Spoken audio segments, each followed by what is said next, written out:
আটটা হয়েছে স্যার অনেক সব আটটা হইব না আটটা বাড়াই দিব এটা আটটা হয়েছে না হ্যাঁ ভালো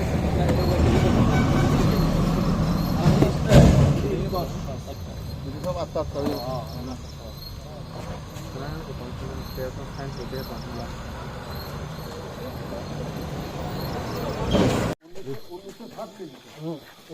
দেখা যায়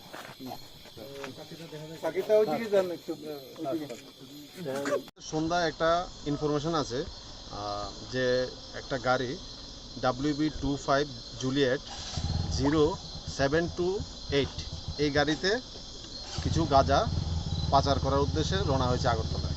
তখন আমরা এই গোপন খবরের ভিত্তিতে আমবাসার পুলিশের স্টাফ, প্লেন কোর স্টাফ এবং CRPF পার্সোনেল এবং DCM-এর উপস্থিতিতে আমরা গাড়িটাকে সার্চ শুরু করি।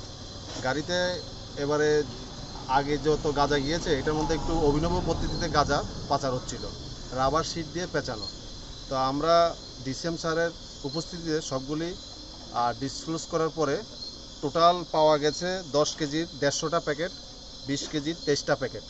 টোটাল গাঁজার ওজন এখন পর্যন্ত 960 কেজি মাপা হয়েছে, 1960 কেজি। আর সঙ্গে আমরা একজন ড্রাইভারকেও আটক করতে পেরেছি, তার নাম সন্তোষ ঘোষ, ওয়েস্ট বেঙ্গলের লোক। আর তদন্ত চলছে। আর বাজার মূল্য এই গাঁজার কম করে হলেও 2 থেকে 3 কোটি দাম হবে বাজার মূল্য।